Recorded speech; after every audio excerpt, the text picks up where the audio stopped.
Hey, it's Bethany and Kristen with Girl Defined Ministries, and we're here with our last and final video in our series, 4 Secrets to Brave and Bold Womanhood. And today's video is titled, Figuring Out If Biblical Womanhood is for You. And we want to share with you several stories of average, everyday girls just like us and just like you who face the regular temptations and struggles that we all face. And they realized over time that biblical womanhood, the answers that it had to offer, really offered them the hope and freedom that they were searching for. And we want to share those with you in this video right now. We want to help you discover if biblical womanhood is for you. So listen to these stories and see if you can relate to any of these girls. So the first story we want to share is about a girl named Ashley. Now, Ashley loved romance. In fact, she loved it so much that she was always hopping from boyfriend to boyfriend, relationship to relationship, struggling and striving to find affirmation from guys. She was trying to fill up her worth and her value based on what guys thought of her. But unfortunately, this roller coaster of relationships and emotions constantly sent Ashley spiraling down into despair, confusion, and depression. Now, it wasn't until Ashley started discovering God-defined romance and what God's word has to say about true love and God-honoring relationships that Ashley finally found freedom from this crazy roller coaster relationship life that she was living. And when she embraced biblical womanhood and God's design for her life, she finally found freedom and found the hope and fulfillment that she was looking for. And that was found in her relationship with Christ, not in her relationship with guys. So Ashley's the first story we want to share quickly, just of a girl who's a real life testimony of a girl who was trying it the world's way and then embraced God-defined womanhood in the area of romance, and it truly transformed her life. The next girl that I want to introduce you to is a girl named Monica, and she's one that a lot of us can relate to. And she had what we like to call the comparison checklist. It's that checklist where you look and go, oh wait, she has that really cute outfit. I need to have a cute outfit like that in order to feel worth something and to feel valuable. If I don't have that, then I'm not good enough. Comparing herself to the girl next to her, or the girl next to her getting better grades in school. I need to have good grades like her in order to feel smart or valuable. Just comparing constantly. Okay, she has a boyfriend. I need a boyfriend. She's got a cuter boyfriend. I need a cuter boyfriend. Whatever it is, constantly comparing. And we as girls, we know about that. Constantly comparing. Unfortunately, looking, yes. I know, it's like looking even in your own family, your sisters, it can happen. Comparing yourself and feeling like you need to be better or to at least have that in order to feel valuable. And it wasn't until Monica put her checklist away, started looking to Christ for her identity, started looking to Christ to define her worth, that she finally found true freedom from that never-ending checklist. And actually, in our book, This Way, Girl Defined, the very first chapter opens up with that constant struggle of comparison, the checklist, and we give you details and stories about girls who have struggled with that and how they found freedom in God's design. The next girl we want to introduce you to is a girl named Bailey. Now, Bailey's a girl who a lot of you can probably relate with, and she's a girl who really struggled with her image and always comparing herself to other girls and feeling like she never measured up.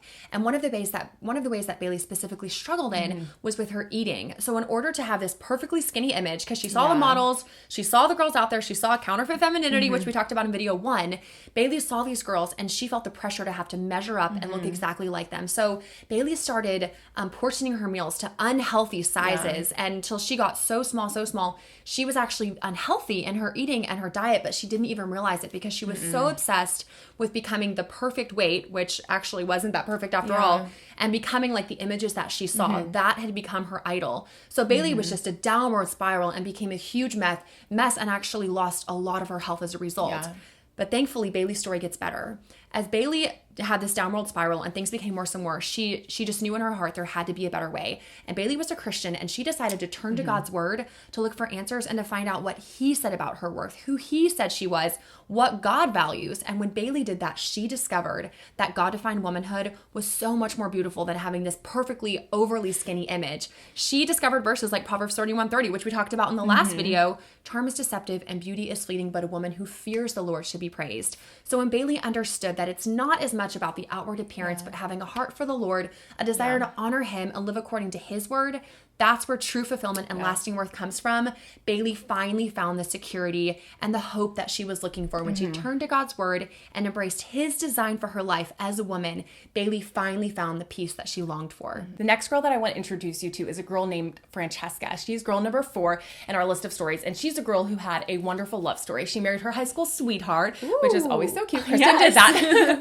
And she had this glamorous, beautiful life. Her and her husband were actually both Christians, but she didn't exactly understand God's design for gender within marriage, God's beautiful design for womanhood. So about 6 months into marriage, she started viewing her husband as more of a competition and a competitor rather than a teammate. And she started fighting against him. And it really wasn't until Francesca dug into God's word, went back, like Kristen said in a previous video about the chalkboard, digging into why God created her a female, why God created him a male, and digging into God's beautiful design for womanhood, that she started viewing her husband as a teammate rather than someone to compete against.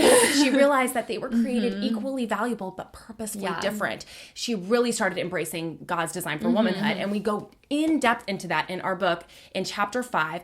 Gender, You Are Oh So Magnificent is the name of the chapter. And that's what Francesca realized. She realized that, wow, gender, you are oh so magnificent. And if we work together as a team, as God intended, living out biblical womanhood, this is going to go so much better. And now, years down the road, their marriage is thriving. They are doing awesome because one woman, Francesca, was willing to embrace God's design and live out biblical womanhood. The last and final story that we want to share with you is girl number 5, and that's Jessica. Now, Jessica struggled with a problem that we've totally struggled with in the past, and a lot of you probably do too. And that is that Jessica was a wimpy woman. And what we mean by that is that she was wimpy when it came to understanding God's word and living it out. So by the culture standards, they may have actually viewed her as a strong woman, a courageous woman, but according to God's word, she was a totally wimpy woman. So here's what I mean.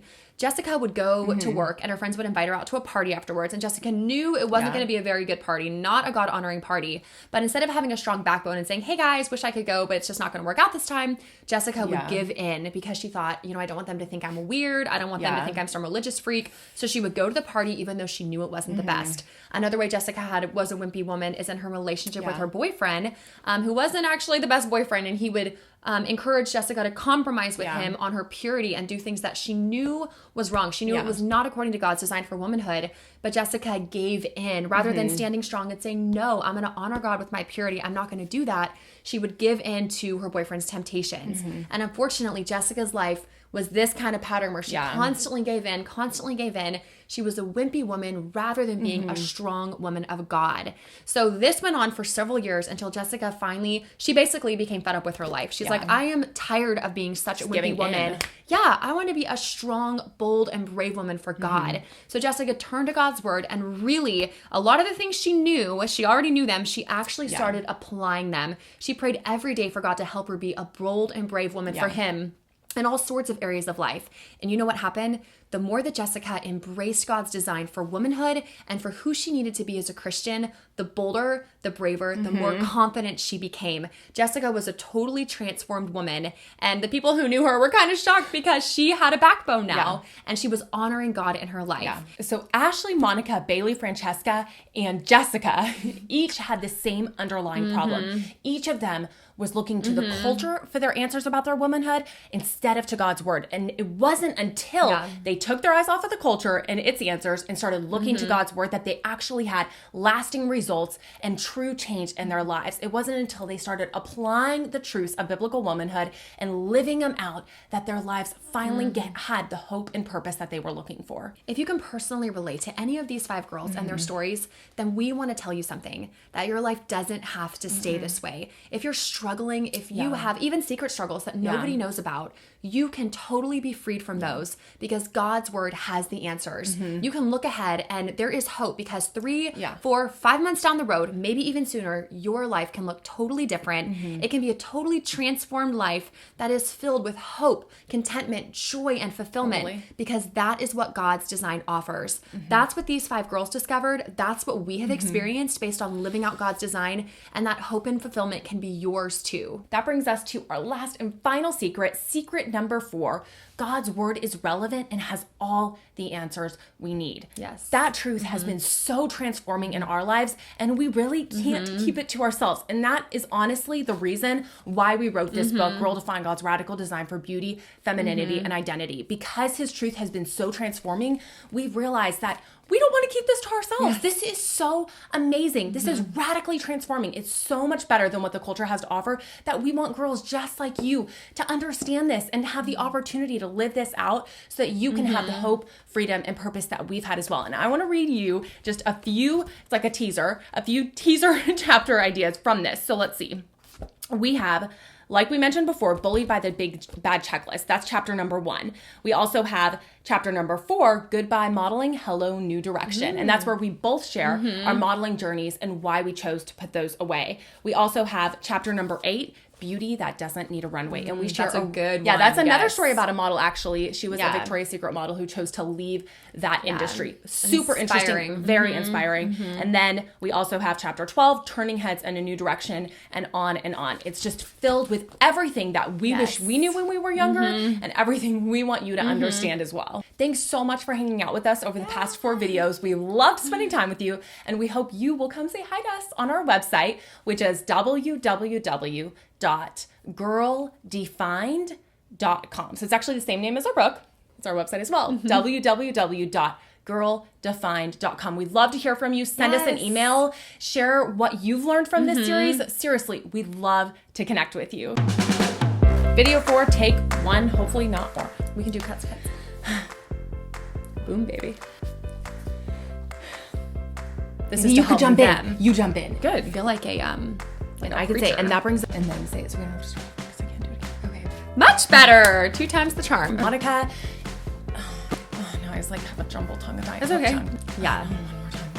Things started going south. Yeah. Good job. Terrible. Is her name even franchise? They're the story that with you. The last and final story. Perfect. Yeah, I think that was casual.